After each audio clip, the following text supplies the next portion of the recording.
हूं शिवानी और आप देख रहे हैं बीजापुर एक्सप्रेस। चलते हैं खबरों की ओर।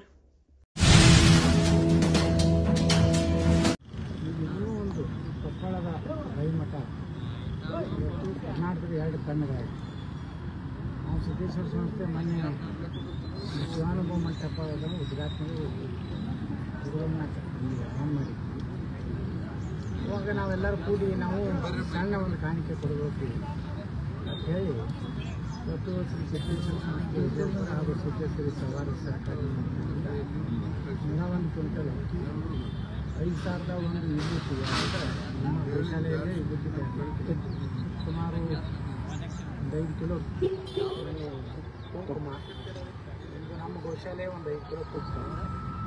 ನಮಗೂ ಒಂದು ಅಲ್ಪ ಕಾಣಿಕೆ, ಅಲ್ಪ ಸೇವೆ ಅವ್ರು ಗುರುಗಳೇ ಮಾಡ್ತಾ ಇರುವಂಥ ಒಂದು ಕೆಲಸಕ್ಕೆ ಒಂದು ಅಳಿಲು ಸೇವೆ ಎಲ್ಲ ನಮ್ಮ ಸಿದ್ದೇಶ್ವರ ಸಂಸ್ಥೆ ಸಿದ್ದೇಶ್ವರ ಇವತ್ತು ಅದನ್ನು ಅರ್ಪಣೆ ಮಾಡಲಿಕ್ಕೆ ಬೆಳವಣಿಗೆಗಳು ಮುಂದಿನ ಬೆಳವಣಿಗೆ ಈಗ ಒಂದ್ ಕಡೆ ಇನ್ನೂ ಅಲ್ಲ, ಹೊಸ ಪಕ್ಷದ ಮಾತನ್ನು ಮಾತಾಡಿದ್ರಿ. ಮೊನ್ನೆ ವಿಜಯಪುರ ಅಧ್ಯಕ್ಷರಾದ್ರೆ ನಾವು ಹೊಸ ಪಕ್ಷ ಕಟ್ತೀನಿ ಅಂತ ಎಲ್ಲಿಗೆ ಬಂತು ಸರ್? ವಿಜಯೇಂದ್ರ ಮತ್ತೆ ಬಿಜೆಪಿ ಮತ್ತೆ ತಲೆಮ ಕೂಡಿಸ್ಕೊಂಡು ನಾವು ಹೊಸ ಪಕ್ಷ ಗ್ಯಾರಂಟಿ, ಅಲ್ಲಿ ಸದ್ಯ ಬದಲಾವಣೆ ಸರ್ಕಾರ ಬಹುಮತ ಬರೋದು ಗ್ಯಾರಂಟಿ, ಕರ್ನಾಟಕ ಉದ್ಧಾರ ಆಗೋದು ಗ್ಯಾರಂಟಿ. ಅಲ್ಲಿ ಇನ್ನೂ ವಿಜಯೇಂದ್ರ ಬದಲಾವಣೆ ಇಲ್ಲ ಅನ್ನೋ ಮಾತುಗಳು ಕೇಳಿ ಮಾಡೋದು ಬಿಡೋದು ಆ ಪಾರ್ಟಿಯವ್ರಿಗೆ ಸಂಬಂಧ ರೀ. ಅವ ಅಯೋಗ್ಯದಾನ ಭ್ರಷ್ಟದಾನ ಅಂತ ಹೇಳಿರಪ್ಪ, ಅದ್ರ ಮೇಲೆ ನಮ್ಗೆ ಅವನೇ ಬೇಕಂತ ಮಾಡ್ತೇನೆ, ನಾವೇನು ಮಾಡೋದು? ಅವಾಗ ಇಡೀ ಪಾರ್ಟಿನೇ ನೀವು ಹೇಳಿದ್ದಕ್ಕೆ ಸಪೋರ್ಟ್ ಮಾಡುತ್ತಂದ್ರೆ ಸರ್, ಈಗ ಅಯೋಗ್ಯ ಅಂತ ನೀವು ಹೇಳ್ತೀನಿ ಅಂದ್ರೆ ಇಡೀ ಪಾರ್ಟಿನೇ ಅವ್ರಿಗೆ ಸಪೋರ್ಟ್ ಮಾಡುತ್ತಂದ್ರೆ ಹೆಂಗೆ ಸರ್? ಮತ್ತೆ ನೀವು ಯಾಕೆ ಯಾವ ಮಾಧ್ಯಮ ನಿಮಗೆ ಜನರು? ನಮ್ದು ಟಿವಿ. ಹಾಂ, ನೀವು ನ್ಯೂಟ್ರಲ್ ಆಗಿರ್ಬೇಕು. ನಿಮ್ಗೆ ಹೇಳ್ತೀನಿ, ಇಡೀ ಕರ್ನಾಟಕದಲ್ಲಿ ಅವನ ನಾಯಕತ್ವ ಯಾರು ಒಪ್ಕೋತಾ ಇಲ್ಲ. ಯಾರು ಹೇಳಿದ್ರು ಡಿಕ್ಲೇರ್ ಮಾಡಿ ಹೋಗಿತ್ತಿದ್ರಿ. ಇಡೀ ದೇಶನಾಗ ಎಲ್ಲ ಚುನಾವಣೆ ಅವರು ನಾಗಾಲ್ಯಾಂಡ್, ಸಿಕ್ಕಿಮು, ಯಾವುದದು ಮಿಜೋರಾಮ ಅಂತ ಬಿಜೆಪಿ ರಾಜ್ಯಾಧ್ಯಕ್ಷರಾದರು.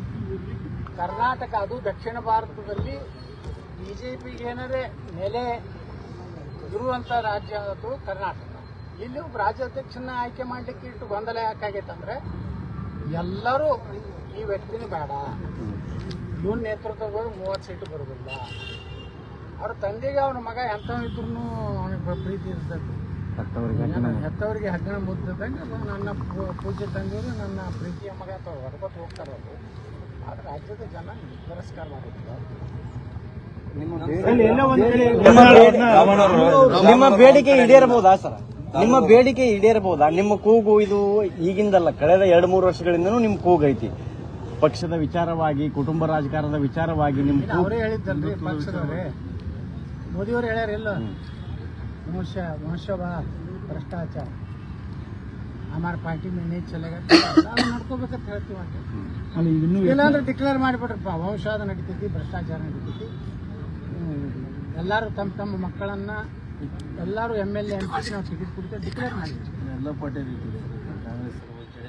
ಅದು ಏನಿರಲ್ಲ, ನಾವು ಬಿಜೆಪಿ ಒಳಗೆ ಏನು ಹೇಳ್ಯಾರ ಅದನ್ನು ಕೇಳಕತ್ತೀವಿ. ಈಗ ಮೊನ್ನೆ ರಾಮುಲು ಅವರು ನಿಮ್ಮ ಪರವಾಗಿ ಮಾತಾಡಿದ್ರೆ ಸರ್, ಎಲ್ಲಾ ಹೊಡೆದ ಮನಸ್ಸುಗಳು ಕೂಡ ಒಂದಾಗಬೇಕು ಅಂತ ಹೇಳಿ. ಹೊಡೆದ ಮನಸ್ಸುಗಳು ಒಂದಾಗಬೇಕಾದ್ರೆ ಅಂತ ಒಬ್ಬ ಒಳ್ಳೆಯ ನಾಯಕತ್ವ ಬಂದ್ರೆ ಒಡೆದ ಮನಸ್ಸುಗಳು ಒಂದಾಗ್ತವೆ. ಯಾರು ಅವನು ಬಿಟ್ಟು ಯಾರು ಬೇಕಾದವ್ರು ಆಗಲಿ ನಿರ್ಣಯಕ್ಕೆ ಬಂದಿಲ್ಲ. ಯಾರು ಬೇಕಾದವ್ರು ನೀವು ಆಗ್ತಿದ್ರು ಸರ್. ಮೊನ್ನೆ ನಿಮ್ಮ ಸ್ನೇಹಿತರೆಲ್ಲ ದೆಹಲಿ ಹೋಗಿದ್ರು ಸರ್, ಏನಾಯ್ತು ಸರ್ ಬೆಳವಣಿಗೆ? ಮಾತಾಡಿದ್ರ ಸ್ನೇಹಿತರು? ಅಲ್ಲ, ಮಾತಾಡ್ಕೋತಿದ್ವಿ, ನಾವೆಲ್ಲ ಒಂದೇ ಇದೀವಿ. ಅವರಲ್ಲಿ ತೀವ್ರ ಬುಗಿಲತ್ತಿನ ಮತ್ತೆ ನಾವೆಲ್ಲ ಮೊನ್ನೆನೇ ಗೋಕಾಕ್ ಹೋಗಿದ್ದೆ ಲಕ್ಷ್ಮೀ ಜಾತ್ರೆಗೆ, ರಮೇಶ್ ಜಾರಕಿಹೊಳಿ ಅಲ್ಲಿ ಇಬ್ರು ಕೂಡ ಇದ್ದೀವಿ. ಮರುದಿವಸ ಅವರೆಲ್ಲ ಕುಮಾರ್ ಬಂಗಾರಪ್ಪ, ಲಿಂಗೋಳವರು ಎಲ್ಲ ಬಂದಿದ್ದೀವಿ. ನಾವೆಲ್ಲ ಕೂಡಿದ್ದೀವಿ. ನಾವೆಲ್ಲ ಪಕ್ಷದ ಹಿತದೃಷ್ಟಿಯಿಂದ ವಿಚಾರ ಮಾಡ್ತೇವೆ. ನಮ್ಗೆ ರಾಜ್ಯದಲ್ಲಿ ಒಬ್ಬ ಪ್ರಾಮಾಣಿಕ ನಾಯಕತ್ವ ಬೇಕಾಗಿಲ್ಲ, ಈ ದಂಬಾಚಾರ ನಾಯಕತ್ವ ಬೇಕಾಗಿಲ್ಲ. ನಾ ರೈತನ ಮಗ, ನಾವ್ಯಾರ ಮಕ್ಕಳು? ನಾವು ಹೆಮ್ಮೆ ಮಕ್ಕಳೇನು? ನಾವು ರೈತನ ಮಕ್ಕಳೇ, ನಾವು ಹಳ್ಳಿಯವರು. ಯತ್ನಾಳ್ ಅನ್ನೋದು ಹಳ್ಳಿಯವರು. ನಮ್ಮ ಮನೆಗೂ ಒಕ್ಕಲ್ತಾನೆ ಐತಿ, ನಾವು ಬೆಳೆ ಹೊಡೆದ್ವಿ. ಇವ್ರು ಬೆಳೆ ಹೊಡಿಲಾರ್ದವರೆಲ್ಲ ನಾವು ರೈತರ ಮಕ್ಕ. ನಾವು ಏನಾದ್ರು 0% ಬಡ್ಡಿ ಮಾಡಿ ನನ್ನ ಕೈ ಕೊಡ್ಲಿ, ಇಡೀ ರಾಜ್ಯದ ಇತಿಹಾಸ ಸ್ಟಡಿ ಮಾಡ್ತೀವಿ ಸರ್. ಏನು ಮಾಡಿ ನೀವು ರತ್ನಾಂದ್ರ ಮಾಡ್ತೀವಿ ಸರ್. ರಾಮುಲು ಅವರು ಇದು ವಿಜೇಂದ್ರ ಅವರೇ ರಾಜ್ಯಾಧ್ಯಕ್ಷರೇ ಮುಂದುವರಿತಾರೆ. ಪತ್ನಾಳ್ ಅವರು ಒಡೆದ ಮನಸ್ಸುಗಳನ್ನು ಕೈಕಾಲು ಬಿದ್ದು ನಾವು ವಾಪಸ್ ಸುಮ್ಮನೆ ನಮ್ಗೆ ಹುಚ್ಚಡಕತ್ತಂದ್ರೆ ರಾಮುಲವ್ರು ಹೇಳ್ಕೊಂಡು ನಾನು ಹೋಗಿ ಜೈ ಎಲ್ಲ ರಾಮುಲವರು ಅವ್ರಿಗೆ ಎಷ್ಟು ಅಪಮಾನ ಆಗೈತಲ್ಲ ವಿಜೇಂದ್ರನಿಂದ, ಖರೆ ಅವರು ವಾಗ್ದಾನಿಕೆ ಆಗಬಾರ್ದಾಗಿತ್ತು. ರಾಮುಲು ಅವರು ಮಂತ್ರಿ ಇದ್ದಾಗ ಇದೇ ವಿಜೇಂದ್ರನೇ ಅವ್ರ ಪಿ ಎಗಳ ಮ್ಯಾಗ ಕರಪ್ಷನ್ ಚಾರ್ಜ್ ಮಾಡಿ ಕಂಪ್ಲೇಂಟ್ ಮಾಡಿದ್ದ.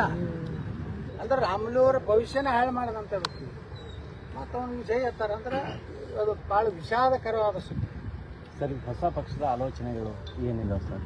ಹೊಸ ಪಕ್ಷ ನೋಡ್ರಿ, ಇವ್ರು ಕರ್ನಾಟಕದ ರಾಜ್ಯಾಧ್ಯಕ್ಷನೇ ಮಾಡಲ್ಲಾಗಾರಲ್ಲ, ಜಲ್ದಿ ಡಿಕ್ಲೇರ್ ಆಯ್ತಂದ್ರೆ ನಮ್ದು ಡಿಕ್ಲೇರ್ ಸಮೀಪ ಬಂದೈತೆ. ಅದರ ಸಂಬಂಧ ಕಾಯ್ತಿದ್ರಿ ಸರ್? ಕಾಯ್ತೀವಿ ಸರ್. ವಾಪಸ್ ಬಿಜೆಪಿ ಜೊತೆಗೆ ಹೋಗುವಂತ ಮನಸ್ಥಿತಿ ಹಿಂದಿನ ಯತ್ನಾಳ್ ಅವರು ಈಗೂ ಇದಾರ? ನಾವು ಬಿಜೆಪಿನೇ ಇದೀವಿ. ಅವರೇ ಒಳ್ಳೆ ಯಡಿಯೂರಪ್ಪನೇ 3 ಸಲ ಹೊರಗೆ ಹಾಕ್ಯಾನ. ನಾವು ನಾವೇನು ಬಿಜೆಪಿ ಬಿಟ್ಟು ಹೋಗೇ ಇಲ್ಲ. ಅವನೇ ತನ್ನ ಮಗನ ಭವಿಷ್ಯ, ತನ್ನ ಭವಿಷ್ಯ. ಅವ ಯಡಿಯೂರಪ್ಪಗೆ ತಾನು ಇರ್ಬೇಕು, ಸತ್ತ ಮ್ಯಾಗ ಅವನ ಮಗ ಇರ್ಬೇಕು, ಅವನ ಸತ್ತ ಮ್ಯಾಗ ಅವನ ಮೊಮ್ಮಗ ಇರ್ಬೇಕು. ಉಳ್ಕಿದವರೆಲ್ಲ ಅವ್ರ ಮನ್ಯಾಗ ಕಸ ಹುಡುಕು. ನಮಗೇನು ಕೆಲಸ ಇಲ್ಲ. ಕೆಲವೊಂದು ಅಪ್ಪಾಜಿ ಅನ್ನುವಂಥ ಯೋಗಿ ನನ್ನ ಮಕ್ಕಳು ರಾಜಕಾರಣ ಆಗಿರೋರ ಯಾರಿಗೆ ಅಪ್ಪ ಅನ್ಬೇಕಂದ್ರೆ ಯಾರಿಂದ ಉತ್ಪನ್ನ ಆಗಿರ್ತಾರೆ ಅವ್ರಿಗೆ ಅಪ್ಪ. ದೊಡ್ಡ ದೊಡ್ಡ ಜಗದ್ಗಳಿದ್ರೆ ಅಪ್ಪಾಜಿ ಅಂದ್ರೆ ತಪ್ಪ.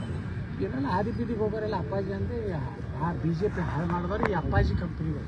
ಈಗ ಧರ್ಮಸ್ಥಳದಲ್ಲಿ SIT ಏನು ಒಂದು SIT ಸ್ವಲ್ಪ ಏನು ನೋಡಿ, ಧರ್ಮಸ್ಥಳದ ಧರ್ಮಾಧಿಕಾರಿಗಳೇ ಹೇಳ್ಯಾರ ತನಿಖೆಗೆ ನಮ್ದು ಏನೂ ಇದೆಯಲ್ಲ. ಸ್ವಾಗತ ಮೊನ್ನೆ ಅವರು ಸ್ವಾಗತ ಮಾಡ್ಯಾರ. ಧರ್ಮಾಧಿಕಾರಿಗಳಿಂದಲೂ ಸ್ಟೇಟ್ಮೆಂಟ್ ಬಂದಿದೆ. ನೋಡಿ, ಏನೇ ತಪ್ಪಿತ್ತು ಆದ್ರೆ ನಮ್ದು ಒಂದೇ ಹಿಂದೂ ದೇವಸ್ಥಾನಗಳನ್ನು, ಹಿಂದೂ ಮಠ ಮಂದಿರಗಳನ್ನು, ಜೈನ ಧರ್ಮ ಆಗಲಿ, ಸಿಖ್ ಧರ್ಮ ಆಗಲಿ, ಇವೆಲ್ಲ ಭಾರತದಲ್ಲಿ ಹುಟ್ಟಿದಂಥ ಧರ್ಮ ಬೌದ್ಧ. ಇವುಗಳ ಮೇಲೆ ಟಾರ್ಗೆಟು ಈ ದೇಶದಲ್ಲಿ ಕೆಲವೊಂದು ಕಮ್ಯುನಿಸ್ಟ್ ಮೈಂಡೆಡ್ ಸ್ವಾಮೀಜಿಗಳು, ಕೆಲವೊಂದು ಕಮ್ಯುನಿಸ್ಟ್ ಸುಮ್ ಕ್ಯಾಮಿ ಹಾಕೋತಾರೆ ಕಳ್ಳ ನನ್ನ ಮಕ್ಕಳು. ಬಸವಣ್ಣನ ಹೆಸರು ಹಚ್ಕೊಂಡು 20 ಹಚ್ಕೊಂಡು ಇಸ್ಲಾಂ ಲಿಂಗಾಯತ ಒಂದೇ ಹೇಳ್ತಾರೆ. ಇಸ್ಲಾಂ ಏನು ಲಿಂಗಾಯತ ಅನ್ನೋದೇ ಗುರ್ತಿಲ್ಲಾರಂಥವ್ರು ಕ್ಯಾಮಿಯವರು ಅದಾರ ಐತಿ ರಾಜ್ಯದಾಗ ದೇಶ. ಇಂಥವ್ರು ಏನು ಮಾಡ್ಲಕತ್ತಾರಂದ್ರೆ ಮೊದಲು ಸ್ವಾಮಿ ಅಯ್ಯಪ್ಪ ದೇವಸ್ಥಾನನ ಅಪವಿತ್ರ ಮಾಡ್ತಾರೆ. ಒಂದೊಂದು ಮಠದ್ದು ಒಂದೊಂದು ದೇವಸ್ಥಾನದ ಒಂದು ಸಂಪ್ರದಾಯ ಐತ್ರಿ. ಇನ್ನು ಇಂಥವ್ರು ಹೋಗಬಾರ್ದಪ್ಪ. ಆ ಸಂಪ್ರದಾಯ ಮುರಿಯೋದ್ರಿಂದ ನಿಮಗೇನು ಲಾಭ ಆಗ್ತದೆ? ಹಂಗೆ ಧರ್ಮಸ್ಥಳ ಒಂದು ಅತ್ಯಂತ ಪವಿತ್ರ ಕ್ಷೇತ್ರ. ಯಾರು ಕೇಳಿದ್ರು ಹೇಳ್ತಾರಲ್ಲ ಧರ್ಮಸ್ಥಳಕ್ಕೆ ಹಣಿ ಮಾಡ್ತಿಲ್ಲ ಅಂದ್ರೆ ಅಷ್ಟು ಅದ್ರ ಮ್ಯಾಗ ಮಂಜುನಾಥೇಶ್ವರ ಮ್ಯಾಗ ಎಲ್ಲರದು ನಂಬಿಕೆ. ಅದನ್ನು ಅಪವಿತ್ರಗೊಳಿಸ್ಲಕ್ಕೂ ಕೆಲವೊಂದು ಷಡ್ಯಂತ್ರ ಈ ದೇಶದಲ್ಲಿರುವಂಥ ಎಡಚರಗಳು ಮತ್ತು ಸೋಕಾಲ್ಡ್ ಬುದ್ಧಿಜೀವಿಗಳು ಮತ್ತು ಸೋಕಾಲ್ಡ್ ನಮ್ದಿಂದ ಏನು ಅಂಥದ್ದು ಅದು ಆಗಕ್ಕೆ ಸಾಧ್ಯ ಇಲ್ಲ. ಮತ್ತು ಅಷ್ಟು ಮೀರಿ ನೀವು ಅದಕ್ಕೆ ಏನಾದ್ರು ಧಕ್ಕೆ ಮಾಡುವಂಥದ್ದು ಮಾಡಿದ್ರೆ ಇಡೀ ಹಿಂದೂ ಸಮಾಜ. ಈಗ ಪಂಚಮಸಾಲಿ ಸ್ವಾಮೀಜಿ ಅವರಿಗೆ ವಿಷಪ್ರಾಶನ ಮಾಡಿಸಿದಾರ ಅಂತ ಅರವಿಂದ್ ಬೆಲ್ಲದವರು ಮೊನ್ನೆ ಒಂದು ಆರೋಪ ಮಾಡಿದ್ದಾರೆ ಸರ್. ಏನ್ ಸರ್, ಏನಾಗಿದೆ? ನನಗೆ ಗೊತ್ತು. ಸ್ವಾಮೀಜಿ ವಿಚಾರದಾಗ ಏನಾಗ್ತಿದೆ ಸರ್? ಪಂಚಮಸಾಲಿ ತೀವ್ರ ವಾಗ್ದಾಳಿ ಮಾಡ್ತಾ ಇದ್ದಾರೆ. ಹಗಲ ರಾತ್ರಿ ಸಮುದಾಯ ಸಲುವಾಗಿ ಹಗಲ ರಾತ್ರಿ ಬಿಟ್ಟು ಸಾಮಾನ್ಯ ಒಬ್ಬ ಸಮುದಾಯದ ಒಬ್ಬ ಸಾಮಾನ್ಯ ಬಡವನ ಮನೆಯಾಗಿದ್ದು ಒಂದು ಸಂಘಟನೆ ಮಾಡಿ ಎಲ್ಲ ಸಮುದಾಯಗಳಿಗೆ ಒಂದು ಮೀಸಲಾಗಿ ಹೋರಾಟ ಮಾಡಕತ್ತಾರೆ. ಅವ್ರನ್ನ ಇದನ್ನ ಏನಿದೆ ಇದು ಹೆಂಗೆ ಧರ್ಮಸ್ಥಳದ ಐತಲ್ಲ, ಇಲ್ಲಿ ನಮ್ಮಲ್ಲಿ ಇರುವಂಥ ಕೆಲವೊಂದು ಯೋಗರು ಅವ್ರ ಯಾರು ಅವ್ರ ಹೆಸರು ತಗೋಬಾರದು ಅಯೋಗ್ಯರು ಹೊಲಸು ಮಂದಿ ಅದು ಮಾತಾಡಬಾರ್ದು. ಅಲ್ಲ, ಒಂದ್ ಕಡೆ ಉಚ್ಚಾಟನೆ ಮಾಡ್ತೀನಿ ಅಂತಾರೆ. ಯಾರು ಮಠದ ಪೀಠಕ್ಕೆ ಬೀಗ ಹಾಕ್ಯಾರ, ದೇವಸ್ಥಾನದ ರೊಕ್ಕ ತಿಂದಾರ, ತಮ್ಮ ಜಗಳ ಸಲುವಾಗಿ ದೇವಸ್ಥಾನ ಬಾಗಿಲ ಬಂದ್ ಮಾಡ್ಯಾರ. ನೋಡ್ತೀರಿ, ಇವತ್ತೇ ಭವಿಷ್ಯ ಪವಿತ್ರ ಕ್ಷೇತ್ರ 5-10 ವರ್ಷನೇ ಅವ್ರ ಮನೆಗೆ ಬೀಗ. ಯಾರು ಮಾಡ್ತಾರೋ ಅವ್ರಿಗೆ ಹಾಗೆ ಆಗ್ತೈತಿ. ನೋಡ್ರಿ, ನಾವು ಮಠದ ರೊಕ್ಕ ತಿನ್ನಬಾರ್ದು. ದೇವಸ್ಥಾನ ನಾನು 30 ವರ್ಷದಿಂದ ಸಿದ್ದೇಶ್ವರ ಸಂಸ್ಥೆ ಅಧ್ಯಕ್ಷರು. ಗುರುಗಳ ಮುಂದೆ ಹೇಳಿದೆ 1 ಕೋಟಿ ರೂಪಾಯಿ ಆಸ್ತಿ, ಇವತ್ತು 350 ಕೋಟಿ ರೂಪಾಯಿ ಆಸ್ತಿ ನಾವು ಮಾಡಿ ಏನು ವ್ಯಾಲ್ಯೂಯೇಷನ್. ಇವತ್ತು ಅವತ್ತು 1 ಕೋಟಿ ಇತ್ತು ನಾ ಅಧ್ಯಕ್ಷ. ಇವತ್ತು ನನಗೆ ದೇವ್ರು ಚಲೋ ಮಾಡೇನಿಲ್ಲ. ನಾವು ಏನು ಒಂದು ಮುಖ್ಯಮಂತ್ರಿ ಆಗಬೇಕಾಗಿತ್ತು, ಆಗಿರ್ಲಿಕ್ಕಿಲ್ಲ. ಭ್ರಷ್ಟ ಯಡಿಯೂರಪ್ಪನ ಕೈಯಾಗ ಮಂತ್ರಿ ಆಗಬಾರ್ದತ್ತು ಇತ್ತು. ಅದು ದೇವ್ರು ನಡೆಸ್ಯಾನ. ಅದಕ್ಕೆ ನನಗೇನೂ ಆಗಿಲ್ಲ. ಯಾಕೆ ಆಗಿಲ್ಲ ಅಂದ್ರೆ ನಾ ಏನೋ ಅಲ್ಲಿ ದೇವಸ್ಥಾನ ನಾನೇ ರೊಕ್ಕ ಹಾಕಿ ಬರ್ತೀನಿ, ಅಲ್ಲಿ ರೊಕ್ಕ ತಿನ್ನೋದಿಲ್ಲ. ಅದಕ್ಕೆ ನಂಗೆ ಚಲೋ ಆಗೈತಿ. ಈ ಮಠಗಳು ಮಂದಿರಗಳು ತಿಂದವ್ರು ಹಂಗೆ ಉಳಿತಾರೆ ಹೇಳ್ರಿ. ನಾವು ನೆಟ್ಟಿಗಿದ್ದ ಪಾಪ ಯಾವ್ದು ಬಡವನ ಕಣ್ಣೀರಿನ ರೊಕ್ಕ ತಿಂದರೆ ಉಳಿದಿಲ್ಲ. ಇನ್ನು ಮಠಮಾನ್ಯಗಳು ಜನ ಭಕ್ತಿದಿಂದ ಅಲ್ಲಿ ರೊಕ್ಕ ಕೊಟ್ಟಿರ್ತಾರೆ.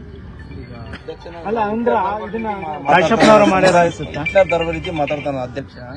ಏನ್ ಸರ್ ಸಮುದಾಯ ಎಲ್ಲಿದೆ? ಅಧ್ಯಕ್ಷರು ಎಷ್ಟು ಮಂದಿ ಇದ್ದಾರೆ? ಅದು ನೀವೇ ಬರ್ರಿ ಮಾತಾಡ್ತಾನೆ.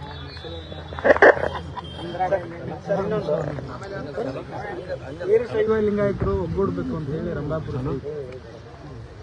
ವೀರಶೈವ ಲಿಂಗಾಯತರು ವೀರಶೈವ ಲಿಂಗಾಯತ ಅಲ್ಲಿ ಬರ್ದಿದ್ರನ್ರಿ ನೀನು ಬೋರ್ಡ್ ಮ್ಯಾಗ ಬೋರ್ಡ್ ಹಿಂದಿತ್ತಲ್ಲ. ವೀರಶೈವರಂದ್ರೆ ಯಾರು? ಲಿಂಗಾಯತ ಎಲ್ಲ ಶಿವನ ಪೂಜೆ ಮಾಡೋದು. ಎಲ್ಲಾರ ಮನೆಯಾಗೂ ಸ್ಪೆಷಲ್ ಮಲ್ಲಿಕಾರ್ಜುನ ನೀವು ಯಾಕೆ ಅದನ್ನು ಡಿಫ್ರೆನ್ಸಿಯೇಷನ್ ಮಾಡ್ಲಕತ್ತೀರಿ? ಅದು ದೊಡ್ಡ ಶ್ರೀಮಂತರ ಮನೆಯಾಗ ಕೊಟ್ಟು ನೀವು ಸಂದೇಶ ಕೊಡ್ತೀರಿ. ಅದು ಯಡಿಯೂರಪ್ಪ ಖಂಡ್ರೆ ಶ್ಯಾಮನೂರು ತ್ರಿಮೂರ್ತಿಗಳ ಹೇಳಿ ನಾನು BSY ಅದೇ ಅವರೇ ಭಕ್ತರು, ಅವರೇ ಜ್ಞಾನಪೂರ್ಣಮ್ ಜಗಂಜು ಅವರೇ. ಅಲ್ಲಿ ಯಾರು ಬಡವ್ರ ಮನೆಗೆ ಪಾದ ಪೂಜೆಗೆ ಹೋಗ್ತೀರಾ? ಅವರು ದೊಡ್ಡ ಅಮೌಂಟ್ ಕೊಡ್ತಾರೆ, ಅಲ್ಲಿ ಹೋಗಿ ಆಶೀರ್ವಾದ. ಸದ್ಯದ ರಾಜಕೀಯ ಬೆಳವಣಿಗೆ ಈಗ ಒಂದು ಕಡೆ CM ಬದಲಾವಣೆ ಚರ್ಚೆ, ಕರ್ನಾಟಕದಲ್ಲಿ ಎಲ್ಲಾ ರಾಜಕೀಯ ಪಕ್ಷಗಳಲ್ಲಿ ಗೊಂದಲ ಇದೆ. ಕೆಲವು ಸ್ವಾಮಿಗಳು ಇಂಡೈರೆಕ್ಟ್ ಯಾವ ಪಕ್ಷಗಳಲ್ಲಿ ಏನದ ಚೆನ್ನಾಗಿ ವಿಶ್ವಾಸ ಇಲ್ಲಾರ್ದಂಗಾಗಿತ್ತು. ಕಾಂಗ್ರೆಸ್ ಅಂತೂ ನೋಡ್ಲಕತ್ತೀರಿ ಎಷ್ಟು ಹೊಲಸಾಗಿದೆ. ಅದೇನೋ ಬೆಂಗಳೂರಿನಾಗ ನಾಯಿಗಳಿಗೆ ಮಾಂಸ ಕೊಡೋದಕ್ಕೆ 3 ಕೊಟ್ಟಿರ್ತಾರೆ. ಇವ್ರಿಗೆ ಸಾಲಾಗೈತಿ, ಇದಕ್ಕೆ ನಾಯಿಗೆಲ್ಲ ಕೊಡ್ತಾರೆ. ಆಕಳಗಳನ್ನ ಕಡಿಯೋರಿಗೆ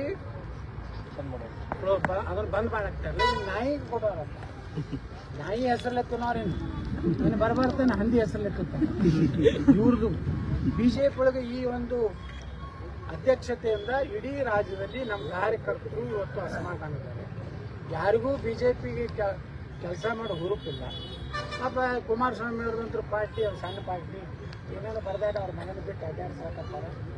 ಅಲ್ಲಿನೂ ಗೊಂದಲ ಇದೆ. ಹೀಗಾಗಿ ಅದಕ್ಕೆ ನಾವು ವಿಚಾರ ಮಾಡಕತ್ತೀವಿ, ಹೊಸ ರಾಜಕೀಯ ಶಕ್ತಿ ಕರ್ನಾಟಕ ಬೇಕಾಗಿದೆ. ಸೋಮಣ್ಣ ಅವರು ನೆಕ್ಸ್ಟ್ ರಾಜ್ಯಾಧ್ಯಕ್ಷರಾಗ್ತಾರೆ ಅನ್ನೋದು ಒಂದಿಷ್ಟು ಚರ್ಚೆಗಳಾಗ್ತವೆ. ಆಗಲಿಲ್ಲ, ಯಾರು ಬೇಡ ಅಂದ್ರೆ ಸೋಮಣ್ಣರೇ ಆಗಲಿ ಶ್ಯಾಮಣ್ಣರೇ ಆಗಲಿ, ಆದ್ರೆ ವಿಜೇಂದ್ರಣ್ಣ ಒಬ್ಬ ಹೋಗ್ಬೇಕಷ್ಟೇ. ಈಗ ಸಿಎಂ ಬದಲಾವಣೆ ಆಗ್ತಾರ ಅಂತ ಒಂದು ಚರ್ಚೆ. ಕೆಲ ಸ್ವಾಮಿಗಳು ಶಿವಕುಮಾರ್ ಸ್ವಾಮಿಗಳು ಹೆಂಗಾಗ್ಯಾರ ಗೊತ್ತಾಗೈತಲ್ಲ. ಈಗ ಸ್ವಾಮಿಗಳ ಕೆಲಸ ಏನು? DK ಶಿವಕುಮಾರ್ ಆಗ್ಬೇಕು, ಆಶೀರ್ವಾದ ಇದೆ ಅಂತ ಭ್ರಷ್ಟನೆ ಮಾಡ್ತಾರ ಅಂದ್ರೆ ಅವ್ರಿಗೆ ಒಳ್ಳೆ ದಕ್ಷಿಣ ಅವ್ರಿಗೂ ಕೊಟ್ಟ DK ಶಿವಕುಮಾರ್. ಇವರು ದೊಡ್ಡ ಮಹಾಭ್ರಷ್ಟರಲ್ಲಿ ಸ್ವಾಮಿಗಳಿಗೆಲ್ಲ ಪಾದ ಪೂಜೆಗೆ 11 ಲಕ್ಷ 11,1111 ಕೊಟ್ಟಿರ್ತಾರೆ. ಹೋಗೋಣ ಆಶೀರ್ವಾದ, ಮುಖ್ಯಮಂತ್ರಿ ಹಾಗೂ ಪ್ರಧಾನಮಂತ್ರಿ ಎಲ್ಲಕ್ಕೇನು ಕಾಣ್ತಾರೆ. ಇವ್ರು ಹೇಳ್ಕೊಂಡು ಆಗಿಬಿಡ್ತೈತೆ. ಆ ಒಂದು ತಪಸ್ಸಿನ ಶಕ್ತಿ ಇವತ್ತಿನ ಸ್ವಾಮಿಗಳಲ್ಲಿ ಉಳಿದಲ್ಲ. ಇವತ್ತು ಇದೇ ಪಾಪ ಗುರುಗಳದಾರ ಎಲ್ಲ ರಾಜಕೀಯ ಮಾತಾಡ್ತಾರೆ. ನಾವು ಸಿದ್ದೇಶ್ವರಪ್ಪ ಇದ್ರು ಎಲ್ಲ ರಾಜಕೀಯ ಮಾತಾಡ್ತಾರೆ. ನೀವು 10 ಹೊಂಟ್ರೆ ಶಿವಕುಮಾರ್ ಆಗಲಿ, ವಿಜೇಂದ್ರ ಆಗಲಿ, ಯಾರು ಸಿದ್ದರಾಮಯ್ಯ ಮುಂದುವರಿಲಿ. ನಿಮ್ಗೆ ಎದಕ್ಕೆ ಬೇಕಪ್ಪ? ಮಠದಾಗ ಚಲೋ ಒಂದು ದಾಸೋಹ ಮಾಡಿ 100 ಮಕ್ಕಳಿಗೆ, ಬಡ ಮಕ್ಕಳಿಗೆ ಪ್ರಸಾದ ಹಾಕ್ರಿ. ಊರು ತುಂಬ ಹೋಳಿಗೆ ಒಳಗೆ ಜೋಳ ಒಳೆ ಮಾಡಿ ತಂದು ಒಂದು 100 ಮಕ್ಕಳನ್ನ ಬೆಳೆಸಿದ್ರೆ ಶಿಕ್ಷಣ ಕಲ್ತಾರೆ. ಅದ್ರ ಒಬ್ಬ IAS ಆಗ್ತಾನೆ, ಒಬ್ಬ IPS ಆಗ್ತಾನೆ, ಒಬ್ಬ ಪೊಲೀಸ್ ಆಗ್ತಾನೆ. DK ಶಿವಕುಮಾರ್ ಬ್ಯಾನ್ ಹತ್ತಿದ್ರೆ ಭಾಳ ಆದ್ರೆ ನಿಮ್ಗೆ ರೊಕ್ಕ ಕೊಟ್ಟಿರ್ತಾನೆ ಒಂದು ಸ್ಟೇಟ್ಮೆಂಟ್ ಮಾಡಕ್ಕೆ. ಈ ದೊಡ್ಡ ಶ್ರೀಮಂತರು ಏನದಾರಲ್ಲ ರಾಜಕಾರಣಿಗಳು ಏನು ಮಾಡ್ತಾರ? ದೊಡ್ಡ ಸ್ವಾಮಿಗಳು ಮನೆಗೆ ಕರೀತಾರೆ. ಕರೆದು ಒಳ್ಳೆ ಭರ್ಜರಿ ಪ್ರಸಾದ ಮಾಡಿಸಿರ್ತಾರೆ. 11 ಲಕ್ಷ ರೂಪಾಯಿ ಪಾದ ಪೂಜೆ ಅಂತ ಕೊಡ್ತಾರೆ. ಹೊರಗೆ ನಿಮ್ಮನ್ನು ಕರೆಸಿ ನಿಂದಿರ್ಸಿರ್ತಾರೆ. ನಿಮ್ಮ ಎಡಿಟರ್ಗೆ ಹೇಳಿರ್ತಾರೆ ಇದೇ ಕ್ವಶನ್ ಇವರಿಗೆ ಕೇಳಬೇಕು ಸ್ವಾಮಿಗಳಿಗೆ. ಅವರು ನಿಮಗೆ ವಾಟ್ಸಪ್ನಾಗ ಕಳಿಸ್ತಾರೆ. ಕ್ವಶನ್ ನಂಬರ್ 1, ಯಡಿಯೂರಪ್ಪನವ್ರ ಬಗ್ಗೆ ನಿಮ್ಮ ಅಭಿಪ್ರಾಯ. ಯಡಿಯೂರಪ್ಪ ಇರದೇ ಇದ್ರೆ BJP ನಾಶ. 11 ಲಕ್ಷ ಬಿಟ್ಟಿರ್ತದೆ, ಮೀಸಲಿಟ್ಟು ತುಪ್ಪದಾಗಿನ ಸ್ವಲ್ಪ ಕಾಸು ಬಿಟ್ಟಿರ್ತದೆ. ಹೊರಬಂದು ಮುಂದೆ ವಿಜೇಂದ್ರಕ್ಕೆ ಬಹಳ ತೊಂದರೆ ಕೊಡ್ತಾ ಇದ್ದಾರಲ್ಲ ಕಣ. ಅವ್ರಿಗೆಲ್ಲರಿಗೂ ಹಾಳಾಗಿ ಹೋಗಲಿ, ಇದು ನನ್ನ ಶಾಪ. ಇಂಥ ಸಾಮೂಹಿಕ ಹೋಗಬೇಕು. ಅದಕ್ಕೆ ಅಂಥವ್ರ ಬಳಿ ಹೋಗೋದು ಬಿಟ್ಟು ನಾವು ಈ ಮಟ್ಟಕ್ಕೆ ಯಾಕೆ ಬಂದೀವಿ? ಇವ್ರು ಮಾಡುವಂಥ ಕೆಲಸ ಇವತ್ತು ಅಂದಕ್ಕೆ ಅದ್ಭುತ ಮಾಡ್ಯಾರ ನೋಡ್ರಿ. ಅವ್ರಿಗೆ ಏನಾರು ಒಂದ ರಾಜಕೀಯ ಒಂದರ ಶಕ್ತಿ ಮಾತಾಡ್ತಾರೆ. ಅದಕ್ಕೆ ಎಲ್ಲ ಮಠದವ್ರು ಆಶೀರ್ವಾದ ಮಾಡ್ಯಾರ. ಅವ ಹಿಂದಕ್ಕೆ ಯಡಿಯೂರಪ್ಪನ ಇಳಿಸಬಾರ್ದತ್ತ 501 ಎಷ್ಟೋ ಮಂದಿ ಅವ್ರ ಮನೆ ಮುಂದೆ ಹೋಗಿ ಕೂತಿದ್ರಲ್ಲ 5,000 ಒಂದು ಪಾಕಿಟ ಗೋಡಂಬಿ ಮೊಣಕ ಕ್ಯಾಬೇಜ್ ಹೊರಬೀಜ ಅದ್ರಾಗ ಜಗಳ ನನಗೂ ಪಾಕೆಟ್ ಬಂದಲ್ಲ ನಿನಗೆ ಪಾಕೆಟ್ ಬಂದಲ್ಲ ಮನೆ ಯಡಿಯೂರಪ್ಪನ ಮೊಮ್ಮಗನ ಲಗ್ನ ಆಯ್ತಲ್ಲ ಕೆಲವು ಸಣ್ಣ ಸ್ವಾಮಿಗಳಿಗೆ ಏನೂ ಕೊಡ್ಲಿಲ್ಲ ಅಂತ ಪಾಕೆಟ್ ಅವರೆಲ್ಲ ಸಿಟ್ಟಿಗೆ ಅವ್ರ ಪತ್ರಿಕಾಗೋಷ್ಠಿ ಮಾಡಿದ್ರು ನಮಗೆ ಅಪಮಾನ ಮಾಡಿದ್ದಾರೆ ಅಪಮಾನ ಮಾಡಿದ್ರು ಎದಕ್ಕೆ ತಿಳಿಸಿಲಕ್ ಹೋದ್ರಪ್ಪ ನೀವು ಮಠದಾಗ ಕೊಂಡ್ರೆ ಆರಾಮ ನಿಮ್ಮಲ್ಲಿ ಶಕ್ತಿ ನಿಮ್ಮಲ್ಲಿ ಏನಾದರೂ ಪ್ರವಚನ ಹೇಳೋ ಶಕ್ತಿ ಮತ್ತು ಏನಾರು ಪ್ರಾಮಾಣಿಕತೆ ನಿಮ್ಮನೆ ಈಗ ಹಂಗ ಗುರುಗಳು ನಮ್ಗೆ ಕರೆದಿದ್ರ ನೀವು ಬರ್ರಿಯಪ್ಪ ಅಂತ ಕರೆದು ನಾವು ಹೆಂಗ ಇಲ್ಲಿ ಇವತ್ತು ಕೇಳಿದ್ವಿ ಎಷ್ಟು ಭಕ್ತರು ಬರ್ತಾರ ಮೈಸೂರಿನಿಂದ ಬಂದಾರ ಆಳಂದದಿಂದ ಬಂದಾರ ಬಸವ ಕಲ್ಯಾಣದಿಂದ ಬಂದಾರ ಎಲ್ಲ ಇಡೀ ಕರ್ನಾಟಕ ಯಾಕೆ ಬಂದಾರ ಇಲ್ಲಿ ಇಲ್ಲೇನು ಎಕ್ಸಿಬಿಷನ್ ಇಲ್ಲ ಇಲ್ಲೇನು ಮಿಸ್ ಇಂಡಿಯಾ ಮಿಸ್ ಇದು ಇಲ್ಲ ಕಾಂಪಿಟಿಷನ್ ಇಲ್ಲ ಇಲ್ಲಿ ಎದಕ್ಕೆ ಬಂದಾರ ಎದಕ್ಕೆ ಕೇಳಿದೆ ನಾ ಇಲ್ಲಿ ಗುರುಗಳು ಇದು ನೋಡ್ಲಕ್ಕ ಸರ್ ವಾಪಸ್ ಈಗ ಬಿಜೆಪಿ ಅವರು ಯಾರು ಸಂಪರ್ಕ ಮಾಡಿದ್ದಾರೆ ಯಾರು ಮಾಡಿಲ್ಲ ಮನಸ್ಸಿದೆಯಾ ಅಂತ ಮಲ್ಲಿಕಾರ್ಜುನ್ ಖರ್ಗೆ ಅವರು ಆಗಿಲ್ಲ ಸರ್ಕಾರ ಬಂದ್ರ ಕಾಂಗ್ರೆಸ್ ಸರ್ಕಾರ ಬಂದ್ರೆ ಕಾಂಗ್ರೆಸ್ ಬಂದ್ರೆ ಆಗ್ಬೇಕಲ್ರಿ ಮಲ್ಲಿಕಾರ್ಜುನ್ ಖರ್ಗೆ ನೋಡ್ರಿ ಅದು ಹೆಂಗಾಗೈತೆ ಕಾಂಗ್ರೆಸ್ ಅಂದ್ರೆ ಅದೇನೋ ನಮ್ಮ ಕಡೆ ಗಾದಿ ಮಾತು ಹೇಳ್ತಾರಲ್ಲ ಇಡೀ ಎಲ್ಲ ಹೊತ್ಕೊಂಡು ಕಲಾಸ ಆಗಿ ಹೋಗೈತಿ ಈಗ ಊರವರೆಗಿದ್ದ ಹಣವಪ್ಪನಾಗ ತಂದು ದುಡ್ಡಿಸ್ಬಿಟ್ಟಾರೆ ಪಾಪ ಖರ್ಗೆ ಅವ್ರಿಗೆ ಮಾಡೋದಿದ್ರೆ ಮೊದಲೇ ಮುಖ್ಯಮಂತ್ರಿ ಮಾಡ್ಬೋದಾಗಿತ್ತಲ್ಲ ಅವ ಯಾವಾಗ ಯಾಕೆ ಮಾಡಲಿಲ್ಲ ಖರ್ಗೆ ಅವ್ರನ್ನ ಸೀನಿಯಾರಿಟಿ ನೋಡಿದ್ರೆ ಪಾಪ ಅವ್ನು ಖರ್ಗೆ ಅವ್ರನ್ನ ಬಲಿಪುಷ ಮಾಡ್ಯಾರ ಪ್ರಧಾನಮಂತ್ರಿ ಆಗೋದು ಕನಸ ನರೇಂದ್ರ ಮೋದಿ ಅವ್ರ ಹತ್ರ ಈ ದೇಶನಾಗ ಯೋಗಿ ಆದಿತ್ಯನಾಥ್ರೇ ಆಗೋರು ಉಳಿಕಿದ ಯಾ ನನ್ನ ಮಕ್ಳದ್ದು ಏನು ಕೆಲಸ ಇಲ್ಲ ತಮ್ಮ ಮನ್ಯಾಗ ತಮ್ಮ ಮೊಮ್ಮಕ್ಕಳು ಮಗನ ಬಾ ಬೇಟ ಬೇಟ ಕಿಸ್ ಬೇಟ ಬಗ್ಸ್ ಬೇಟ